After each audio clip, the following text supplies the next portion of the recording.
નમસ્તે વિદ્યાર્થી મિત્ર, પાઠક સ્કૂલ યુટ્યુબ ચેનલમાં આપનું સ્વાગત છે।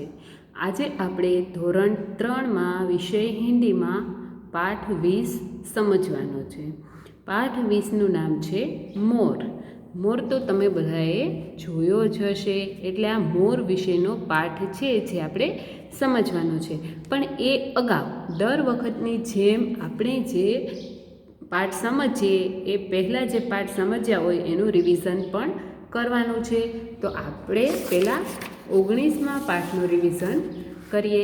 પાઠ 19નું નામ છે તોતા। તોતા એટલે પોપટ।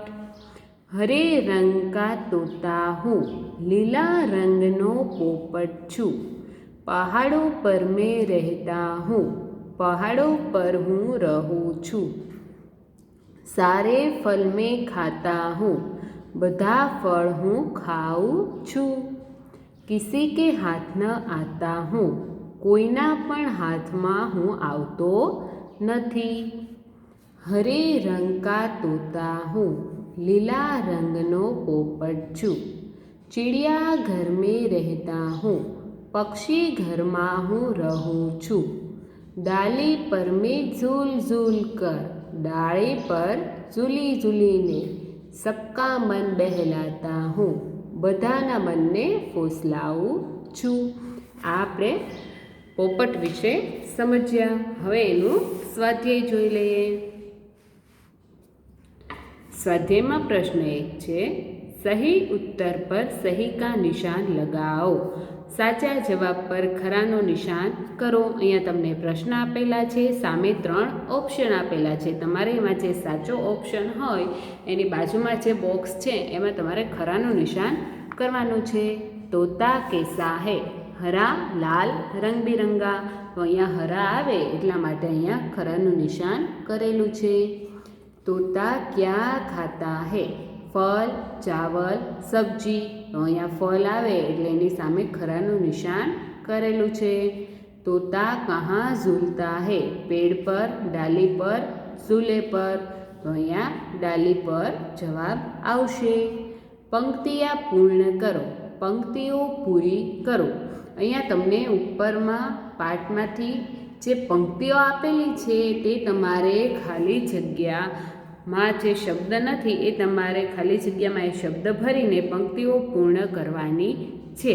એમાં પહેલું છે પહાડો પર મેં ખાલી જગ્યા હું। તો અહીંયા આવશે રહેતા। સારે ખાલી જગ્યા મેં ખાતા હું। તો અહીંયા આવશે फल। किसी के खाली जगह न आता हूँ, तो आवसे हाथ। सबका मन खाली जगह हूँ, तो आवसे बहलाता। समझो और रेखांकित करो, समझो अने रेखांकित करो।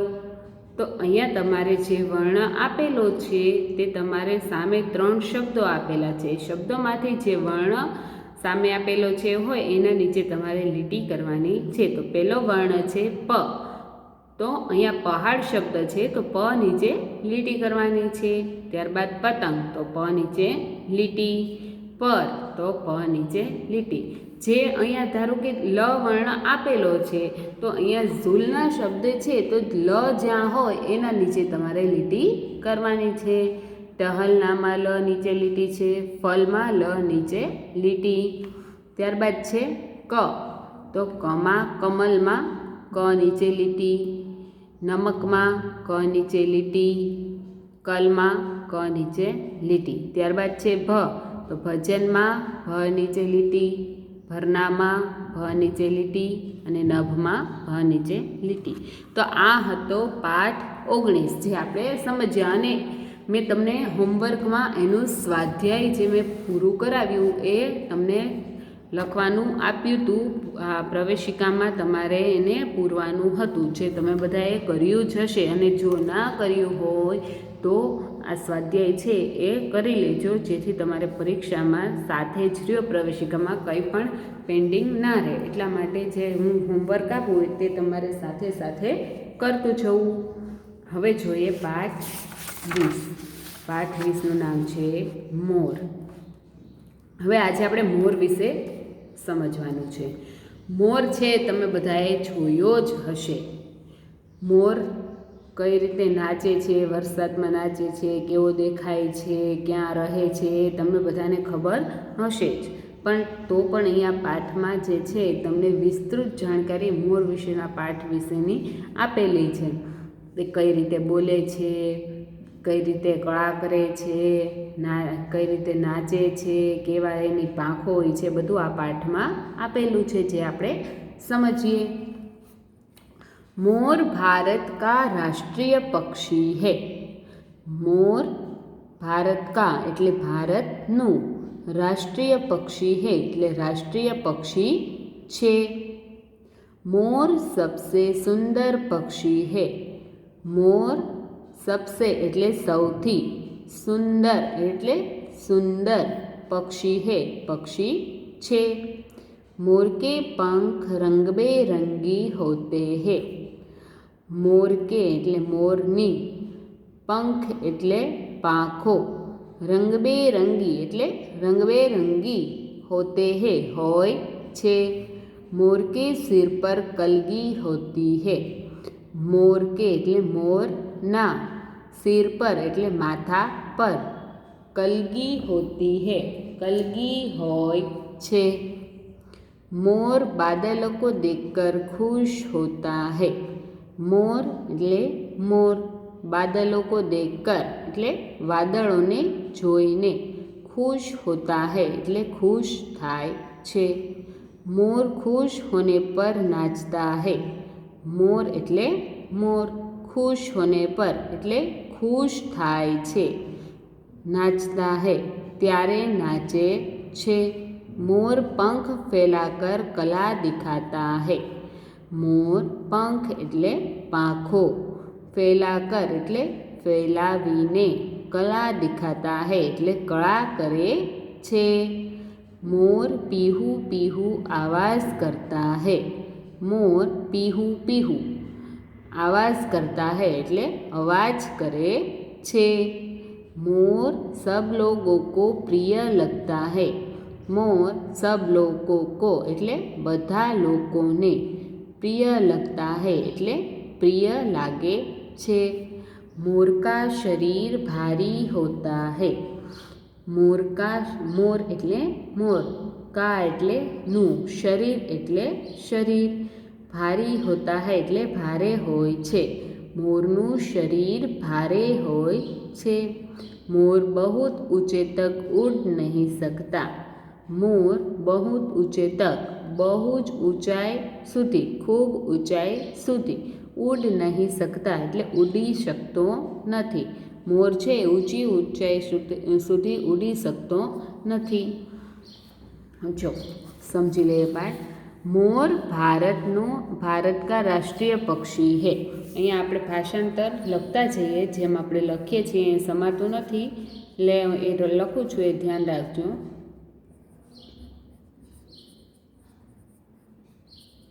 मोर भारतનું રાષ્ટ્રીય પક્ષી છે. मोर सबसे सुंदर पक्षी है. मोर સૌથી સુંદર પક્ષી છે. मोर के पंख रंग बेरंगी होते हैं. મોરની પાંખો રંગબેરંગી હોય છે.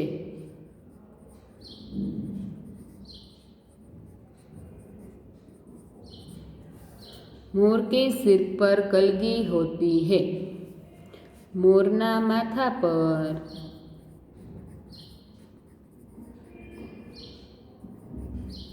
કલગી હોય છે. मोर बादलों को देखकर खुश होता है. मोर વાદળોને જોઈને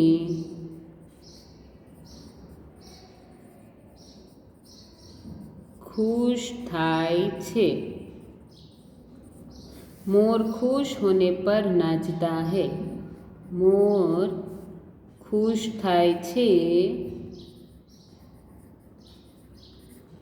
ત્યારે નાચે છે. સાઈડમાં હું ભાષાંતર લખું છું એક એક લીટીનું, એ જોતા જજો. એને બાજુમાં જ લખું છું ને આ બાજુ કરું છું, લખું છું એ લીટીને એરો મારીને લખું છું, એટલે એનું છે.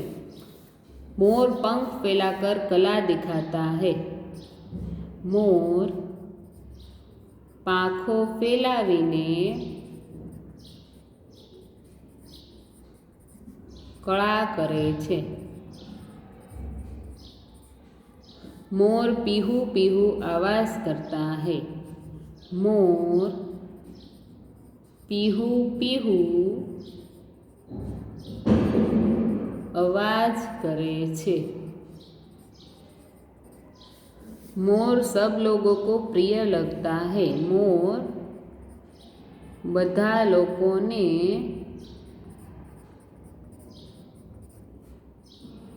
प्रिय छे. मोर का शरीर भारी होता है. मोरनु शरीर भारे होय छे. मोर बहुत ऊंचे तक उड़ नहीं सकता. मोर खूब ऊंचाई सुधी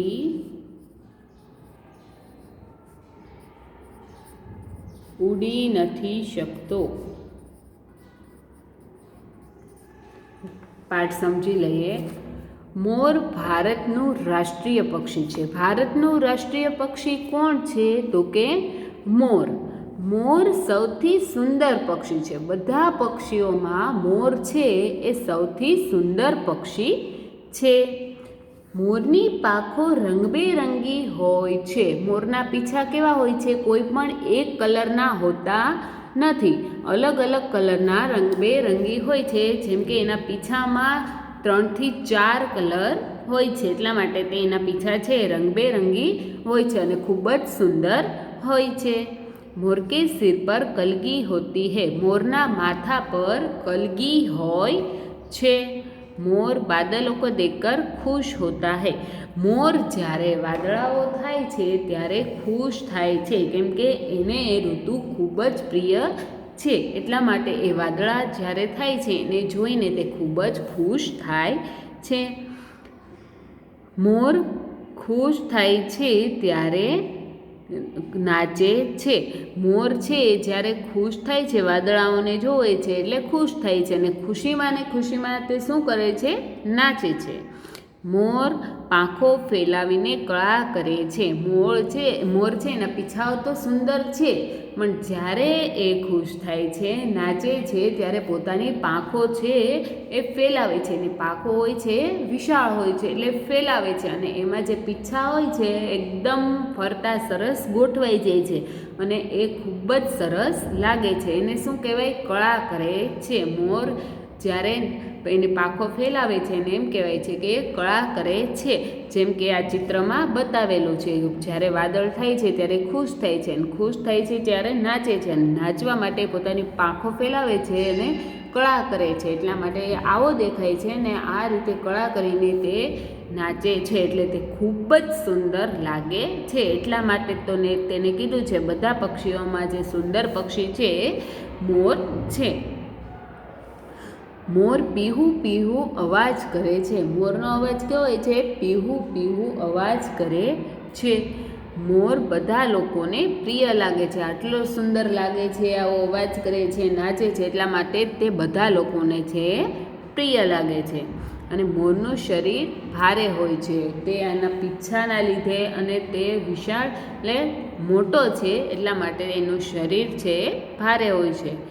મોર બહુ જ ઊંચે સુધી ઉડી નથી શકતો. તેના ભારે વજનના કારણે તે ઊંચાઈ સુધી ઉડી શકતો નથી. હવે સ્વાધ્યાય જોઈ લઈએ. स्वाध्याय प्रश्न 1 कोष्टक से उचित शब्द चुनकर वाक्य पूर्ण करो. कांस मांथी योग्य शब्द पसंद करीने वाक्य पूरुं करो. तमारे कांस में अहींया शब्दों आपेला है, अहींया खाली जग्या है, तो अहींया योग्य शब्द बे शब्द है जे साचो शब्द होय ए खाली जग्या में लखीने वाक्य पूरुं करवानुं छे. मोर भारत का खाली जगह पक्षी है, तो ત્યાં શું આવશે? રાષ્ટ્રીય.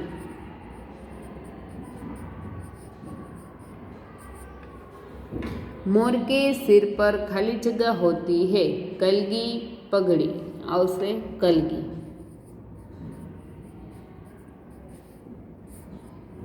मोर के पंख खाली जगह होते हैं, काले रंग बेरंगे, तो आवશે रंग बेरंगे.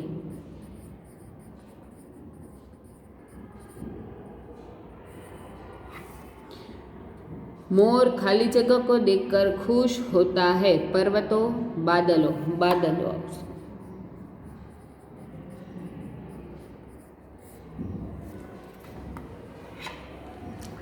सही विधान के सामने सही का चिन्ह और गलत विधान के सामने गलत का चिन्ह करो.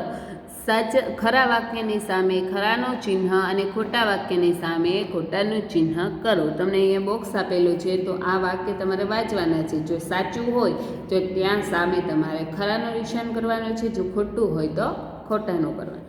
મોર સબસે સુંદર પક્ષી હે, ખરું આવશે કે ખોટું? તો આવશે ખરું, તો અહીંયા ખરાનું નિશાન. मोर काव काव करता है, खोटू. मोर सब लोगों को प्रिय लगता है, साचू.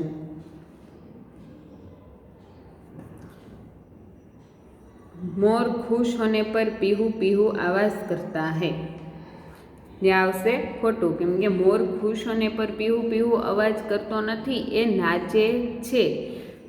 અને અહીંયા શું લખ્યું? એ પીહુ પીહુ અવાજ કરે છે, સાચી વાત, પણ એ જ્યારે ખુશ થાય છે ત્યારે નાચે છે, એટલે અહીંયા આવશે ખોટું. હવે તમારે હોમવર્કમાં શું કરવાનું છે? તો કે સ્વાધ્યાય તમારે પ્રવેશિકામાં પૂરવાનું છે. સ્વાધ્યાયનો પ્રશ્ન 1 અને પ્રશ્ન 2. હવે પાઠ 20 બધા સમજી ગયા ને, તો આનું હોમવર્ક પણ તમે કરજો. અને આવતા લેક્ચરમાં આપણે આવતો પાઠ જોઈશું. ત્યાં સુધી નમસ્કાર.